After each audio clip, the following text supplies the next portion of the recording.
भारत से सुदूर सिंगापुर में भारतीय समुदाय के साथ आज के समारोह में मेरे साथ इस मंच पर उपस्थित उत्तर प्रदेश सरकार में मंत्रिमंडल के मेरे वरिष्ठ सहयोगी, उत्तर प्रदेश के वित्त और संसदीय कार्य विभाग के मंत्री श्री सुरेश कुमार खन्ना जी, उत्तर प्रदेश के औद्योगिक विकास के मंत्री श्री नंद गोपाल गुप्ता नंदी जी,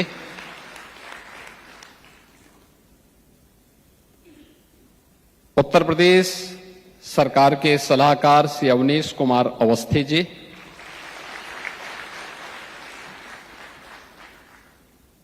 अवस्थापना एवं औद्योगिक विकास के आयुक्त और उत्तर प्रदेश के additional chief secretary finance Shri Deepak Kumar जी,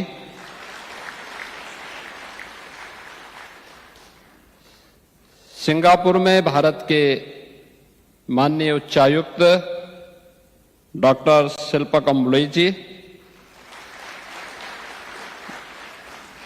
ग्लोबल इंडियन स्कूल के संस्थापक श्री अतुल जी, उनके सभी सहयोगीगण और आज के इस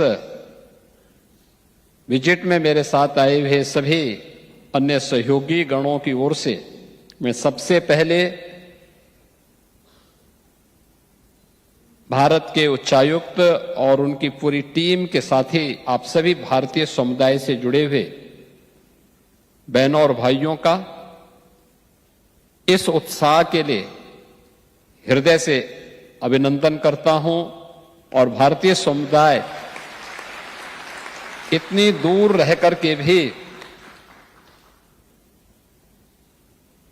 अपनी मातृभूमि के प्रति जो लगाव रखता है, हम सबको भी भारत के विकास के लिए अपनी मातृभूमि के प्रति कुछ कर गुजरने के लिए वह एक नया उत्साह पैदा करता है। मैं सचमुच आपके इस उत्साह के लिए आप सभी का हृदय से अभिनंदन करता हूं, आपका स्वागत करता हूं। बहनों और भाइयों, भारत के बारे में 5000 वर्ष पहले हमारे एक ऋषि ने कहा था कि दुर्लभम भारते जन्म मानुषम तत्र दुर्लभम, यानी भारत में जन्म लेना दुर्लभ है और उसमें भी मनुष्य के रूप में जन्म लेना। और आप सबको इस बात पर गौरव की अनुभूति होगी कि आपने या आपके किसी पूर्वज ने भारत की धरती पर जन्म लिया है और वही रूट आज सिंगापुर में आपको भारत की धरती के प्रति आकर्षित करती है। सचमुच ये हर भारतीय के लिए गौरव का विषय होना चाहिए। माता और मातृभूमि का कर्ज व्यक्ति के ऊपर हमेशा बना रहता है और ये हम सब भारतीयों का संस्कार भी है। जिस धरती पर रहेंगे उस धरती के प्रति पूरी कृतज्ञ भाव के साथ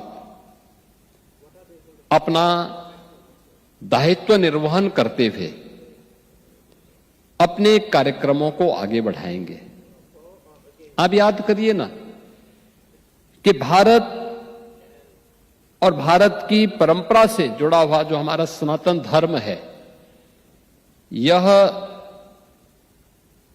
अकेला दुनिया के अंदर एक उन भावों के साथ जीने वाला धर्म है जिसने आज से हजारों वर्ष पहले इस बात का उद्घोष किया था कि अयम निज परोवेति गणना लघु चेतसाम उदार चरितानाम तो वसुधैव कुटुंबकम, यानी ये धरती यानी ग्लोबल विलेज की परिकल्पना ये भले ही आज की होगी, लेकिन पूरी दुनिया एक परिवार है और परिवार के रूप में, जैसे एक परिवार में अलग अलग उम्र के सदस्य होते हैं, अलग अलग समुदाय से आने वाले सदस्य भी होते हैं, अलग अलग इनकम भी उनकी होती है, लेकिन भेदभाव किसी के साथ नहीं होता। सब मिलकर के उस परिवार का संचालन करते हैं और यह भाव भारतीय का रहा है, हर भारतवासी का रहा है।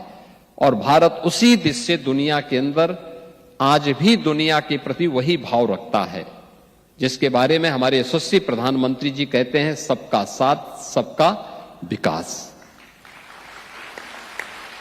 विकास कोई समुदाय तब करता है जब सामूहिकता का भाव होता है, उस धरती के प्रति हमारे मन में एक कृतज्ञता का भाव होता है। हर एक व्यक्ति का कुछ न कुछ योगदान तो होता है और उसी भाव को हम सब मिलकर के कर रहे हैं। आज हम सबको इस बात पर गौरव की अनुभूति होती है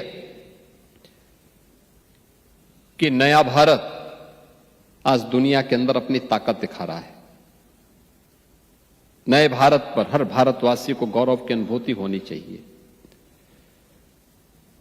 और वो नया भारत जो बहुत शीघ्र दुनिया की तीसरी बड़ी अर्थव्यवस्था के रूप में अपने आप को स्थापित करेगा। प्रधानमंत्री मोदी जी के विजनरी लीडरशिप में भारत आज दुनिया की तीसरी बड़ी अर्थव्यवस्था के रूप में स्थापित हो रहा है, वर्ल्ड क्लास इंफ्रास्ट्रक्चर के साथ। आज भारत ने प्रत्येक क्षेत्र में एक नई ऊंचाइयां प्राप्त की हैं। कोई सोच सकता है आज से पहले 11 वर्ष पहले कोई भारत के बारे में सोचता था कि क्या भारत डिजिटल इंडिया की बात करेगा? क्या भारत स्टार्टअप इकोसिस्टम के बारे में कोई चर्चा को आगे बढ़ाएगा? क्या भारत स्टैंड अप कल्चर को आगे बढ़ा पाएगा? लेकिन आज ये भारत के अंदर न केवल है, बल्कि भारत ने उसको करके दिखाया भी है। अभी आपने भारत की राजधानी दिल्ली में आयोजित ग्लोबल एआई इंपैक्ट समिट के आयोजन को देखा होगा। 20 से अधिक देशों के राष्ट्राध्यक्ष समिट में भागीदार बने थे। 100 से अधिक देशों के प्रतिनिधि इस समिट में भागीदार बने थे और दुनिया के जो विकसित देश हैं उनके राष्ट्राध्यक्षों ने, तमाम उन राष्ट्राध्यक्षों ने प्रधानमंत्री मोदी जी के नेतृत्व में नए भारत के द्वारा न केवल 140 करोड़ के भारत के लिए, बल्कि वैश्विक व्यवस्था के हित के लिए जो कदम उठाए जा रहे हैं, उन सब की उन्होंने मुक्त कंठ से प्रशंसा की है। सबने भारत के प्रधानमंत्री मोदी जी के डिजिटल इंडिया विजन के प्रति सबने उसकी ताकत को महसूस किया है। कितना बड़ा प्रभाव पड़ता है। भारत की सबसे बड़ी आबादी का राज्य है उत्तर प्रदेश। उत्तर प्रदेश आज से 9 वर्ष पहले क्या था? अव्यवस्था की स्थिति थी, दंगे, असुरक्षा, अव्यवस्था, अराजकता, ये वहां की पहचान बन गई थी। और पिछले 9 वर्ष के अंदर प्रधानमंत्री मोदी जी के विजनरी लीडरशिप में आज आपने देखा होगा उत्तर प्रदेश जो भारत की आत्मा का प्रदेश है, आज वह उत्तर प्रदेश उस विजन को जमीनी धरातल पर उतार रहा है। विरासत और विकास का एक अद्भुत संगम वहां देखने को आपको मिलता होगा। अयोध्या में जब हम श्री राम जन्मभूमि पर भगवान श्री राम के भव्य राम मंदिर के निर्माण की बात करते हैं तो केवल राम मंदिर नहीं, ये भारत की मर्यादा का एहसास भी हर भारतवासी को कराता है।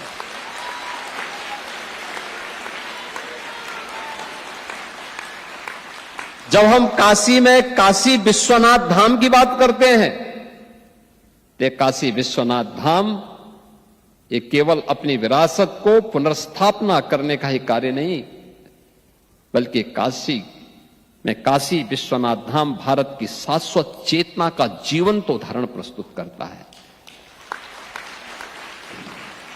जब हम मथुरा वृंदावन की बात करते हैं तो मथुरा वृंदावन कृष्ण की लीला का ही माध्यम नहीं, भारत की भक्ति का प्रतीक भी बनता है। दुनिया के अंदर भक्ति कैसे होती है उसका भाव देखना है तो मथुरा वृंदावन की भूमि उसका प्रतीक बनती हुई दिखाई देती है। और समरसता कैसे होती है, जो लोग भारत पर आरोप लगाते हैं कि भारत में भेदभाव होता है, लोग आपस में बटे हुए हैं, उन्हें भारत में प्रयागराज की धरती में समरसता के दर्शन करने चाहिए। जब महाकुंभ में 66 करोड़ श्रद्धालु एक साथ एक संगम में आस्था की डुबकी लगाते हैं, न कोई छोटा है, न कोई बड़ा, न बुजुर्ग है, न जवान, सभी लोग मिलकर के हर हर गंगे का आह्वान करते हुए सर्दी की प्रवाह के बगैर जब टेम्परेचर माइनस में जाता है तो वह गंगा यमुना के बर्फीले उस गंगा जल में आस्था की डुबकी लगा करके अपनी आस्था के माध्यम से एक भारत श्रेष्ठ भारत की परिकल्पना को साकार करता हुआ दिखाई देता है। और यही तो भारत है। आज हर एक दिशा में भारत आगे बढ़ रहा है और प्रधानमंत्री मोदी जी के उसी विजन को लेकर के हम लोगों ने प्रभावी क्रियान्वयन के लिए जो रणनीति अपनाई, इसका परिणाम है कि हमने पिछले 9 वर्ष के अंदर उत्तर प्रदेश की अर्थव्यवस्था को 3 गुना करने में सफलता प्राप्त कर दी है। यानी कृतज्ञता का भाव अपनी मातृभूमि और अपनी भूमि के प्रति जब होता है तो सफलता प्राप्त करने में देर नहीं लगती। हमने 3 गुना बढ़ाने में सफलता प्राप्त की है।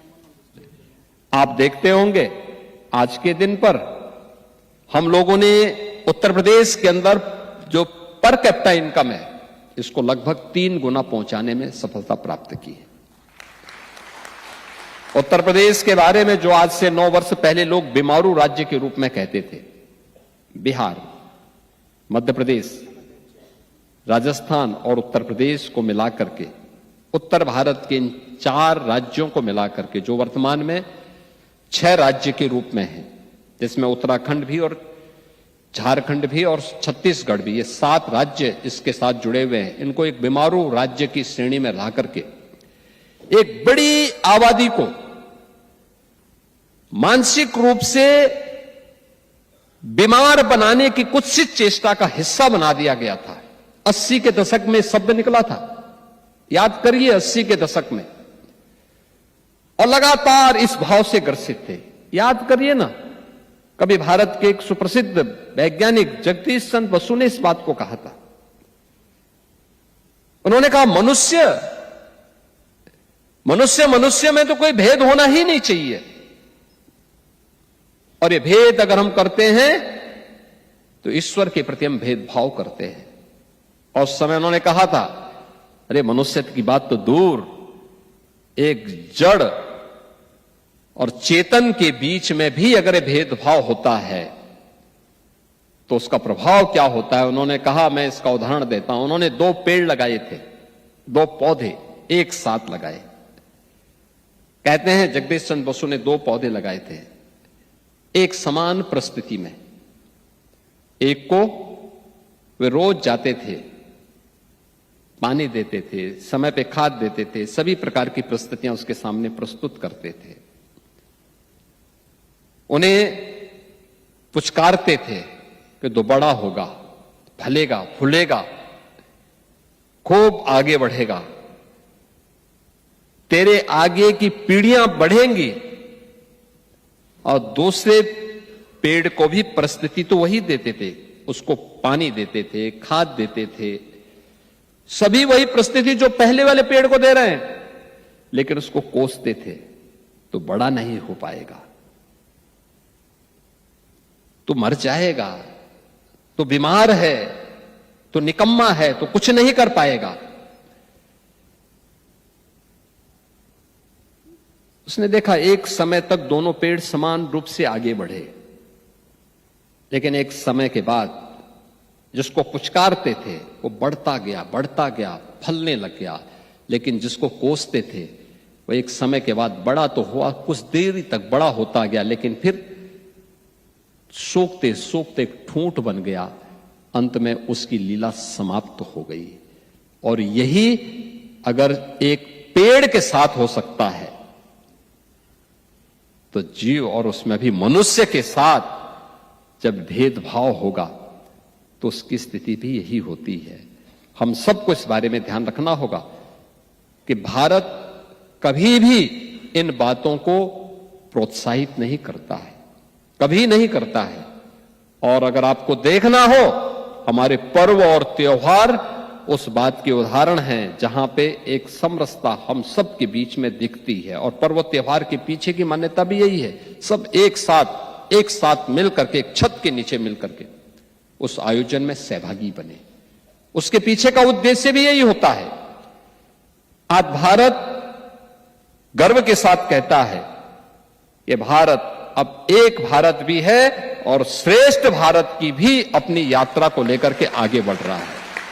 और एक भारत श्रेष्ठ भारत की इस नई यात्रा के साथ हर एक भारतीय को जुड़ना चाहिए, हर प्रवासी भारतीय को जुड़ना चाहिए।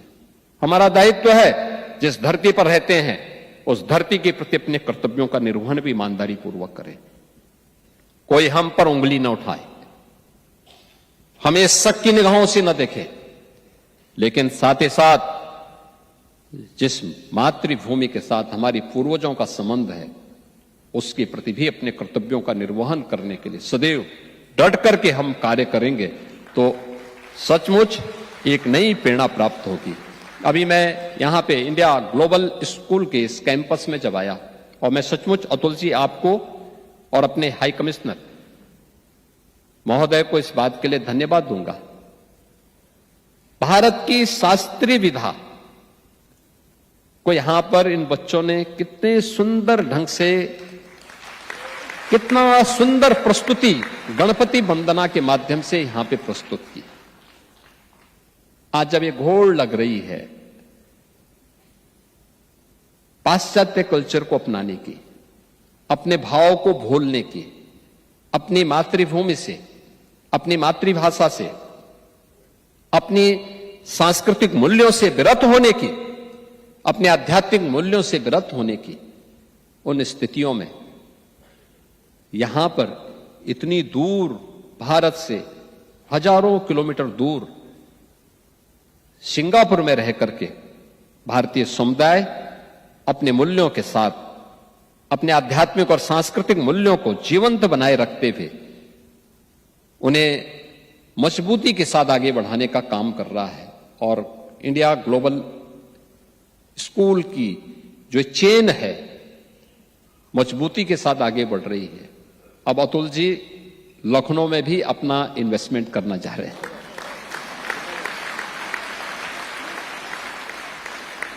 उन्होंने कहा स्कूल ही नहीं खोलेंगे, स्कूल के साथ स्किलिंग को भी लेकर के आएंगे।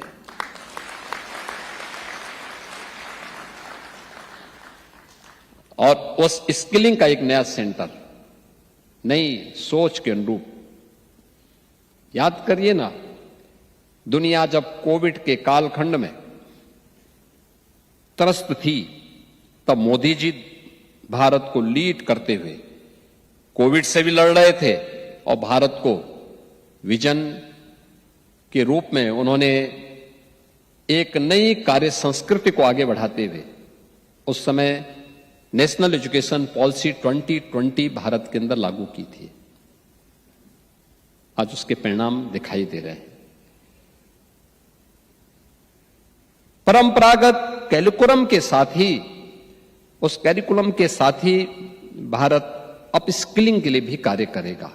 स्कूली पीरियड से ये सारे कार्यक्रम एक साथ चलेंगे। आज जो सफलतापूर्वक लागू हुए हैं, निरंतर आगे बढ़ रहे हैं, और मुझे अच्छा लगा इतना शानदार कैंपस इंडिया ग्लोबल स्कूल का यहां पर देखने को मिला है। दुनिया के 11 देशों में 65 ऐसे कैंपस अतुल जी के प्रयासों से, उनकी टीम के प्रयासों से अब प्रारंभ होकर के उनकी इस ताकत का, जिसमें न केवल वहां के स्थानीय जो वहां के एजुकेशनल सिस्टम है उसको तो अपनाया ही गया है, लेकिन मुझे अच्छा लगा कि यहां का ये कैंपस भारत के सीबीएसई बोर्ड के पाठ्यक्रम को भी यहां पे यहां के बच्चों को पढ़ाने का काम करता है। एक नई दिशा में हम आगे बढ़े हैं और हम सबको इस दिशा में आगे बढ़ना चाहिए। मैं आज के इस अवसर पर आप सबको इस बारे में अवगत कराऊंगा। उत्तर प्रदेश ने अब आधुनिक इंफ्रास्ट्रक्चर के साथ ही आज की जो आधुनिक टेक्नोलॉजी है उसके एक नए हब के रूप में अपने आप को स्थापित करने में सफलता प्राप्त की है। आज भारत के अंदर एक्सप्रेस वे का 55% एक्सप्रेस वे उत्तर प्रदेश के पास है। भारत का रेल का सबसे बड़ा नेटवर्क उत्तर प्रदेश के पास है। भारत के अंदर सबसे ज्यादा सिटी में मेट्रो पब्लिक ट्रांसपोर्ट की सेवा उत्तर प्रदेश के पास है। और भारत के अंदर सबसे ज्यादा एयरपोर्ट भी आज उत्तर प्रदेश के पास है। और अभी अगले ही महीने प्रधानमंत्री मोदी जी के कर कमलों से उत्तर प्रदेश का नोएडा इंटरनेशनल एयरपोर्ट जेवर, ये जो भारत का सबसे बड़ा एयरपोर्ट बनने जा रहा है, उसका उद्घाटन भी प्रधानमंत्री मोदी जी के कर कमलों से होने जा रहा है। यह न केवल पैसेंजर के लिए बल्कि कार्गो के भी सबसे बड़े केंद्र के रूप में उभरेगा। बहुत बड़ा सेंटर बन रहा है, उसको हम आगे बढ़ा रहे हैं। भारत के मोबाइल फोन के 55% मैन्युफैक्चरिंग उत्तर प्रदेश के अंदर हो रही है आज के दिन पे, और इलेक्ट्रॉनिक कंपोनेंट का 60% मैन्युफैक्चरिंग यूपी के अंदर हो रहा है। अब वो दंगों वाला यूपी नहीं है। अब उत्तर प्रदेश के अंदर न कर्फ्यू है न दंगा है, अब यूपी में सब चंगा है।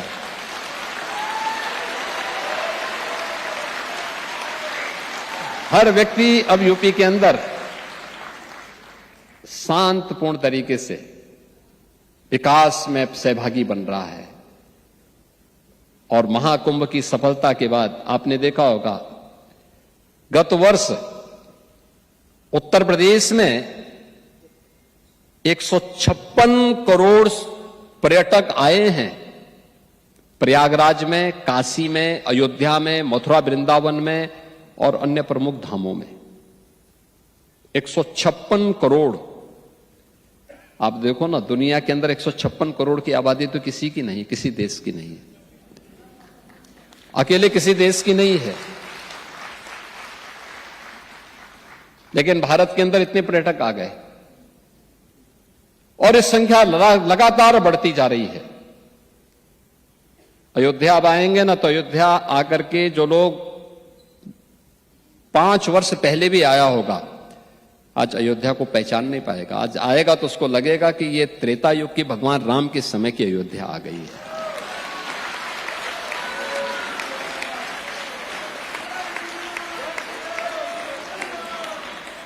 आप काशी में अब आएंगे तो काशी फिर से आपको देवादिदेव महादेव की इस अनुभूति का एहसास करा देगा। हर हर महादेव की गूंज वहां दिखाई देती है। ये काशी उस रूप में आपको देखने को मिलेगी।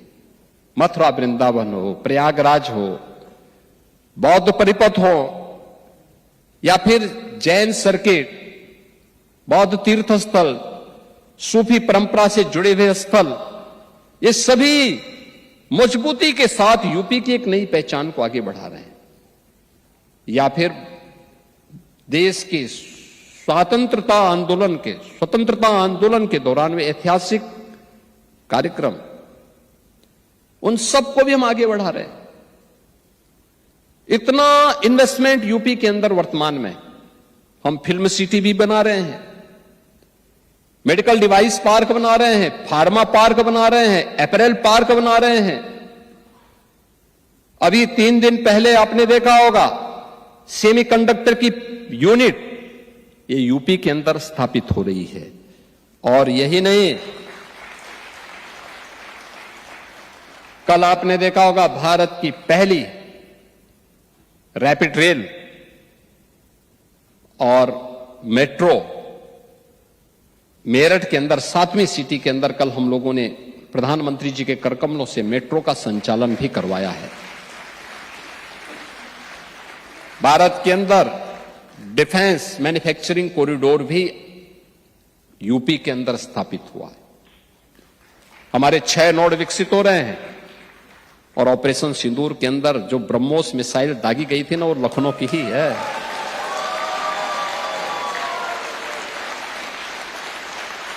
कैसे सटीक निशाना था उसका, अच्छे को कंपा दिया था। और वह भी लखनऊ के अंदर, अब वह मिसाइल लखनऊ में बन रही है। भारत डायनेमिक्स का सेंटर, यह भी उत्तर प्रदेश के अंदर, और भी ढेर सारा इन्वेस्टमेंट हर एक सेक्टर में वहां से देखने को मिल रहा है। मैं आप सबको आमंत्रित करूंगा उत्तर प्रदेश में इन्वेस्टमेंट के लिए, उत्तर प्रदेश में पर्यटन के लिए, उत्तर प्रदेश के अंदर किसी भी अन्य सेक्टर के प्रति, जिस भी फील्ड में, चाहे वह सर्विस सेक्टर हो या फिर किसी भी अन्य इन्वेस्टमेंट की दिशा से किसी भी अभियान के साथ आप जुड़ना चाहेंगे। 34 से अधिक सेक्टोरल पॉलिसीज यूपी ने वर्तमान में हमारी कार्यरत हैं।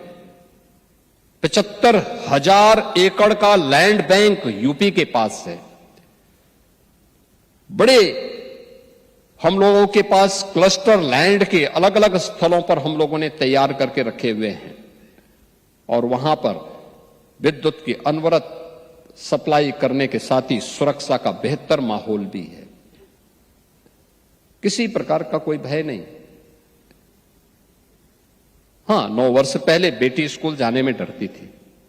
अब तो उत्तर प्रदेश में नाइट शिफ्ट में भी महिलाएं काम कर रही हैं, ऑफिस में भी और उद्योग में भी।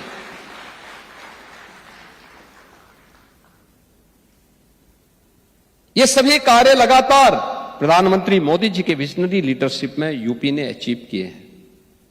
और इसीलिए मुझे अवसर मिला तो, यद्यपि आज सुबह ही हम 6 बजे पहुंचे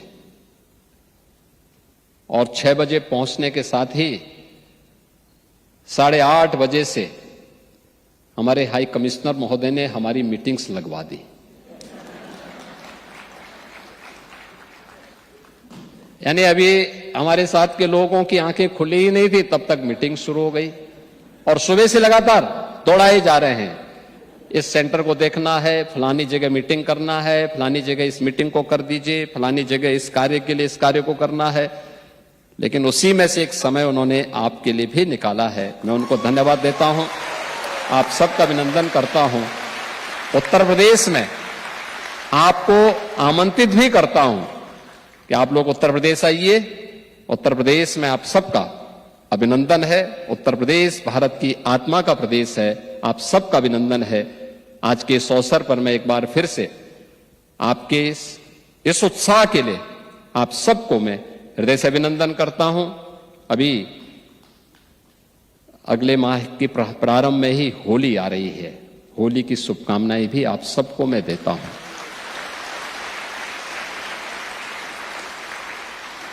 अपनी वाणी को यहीं पे विराम देता हूं।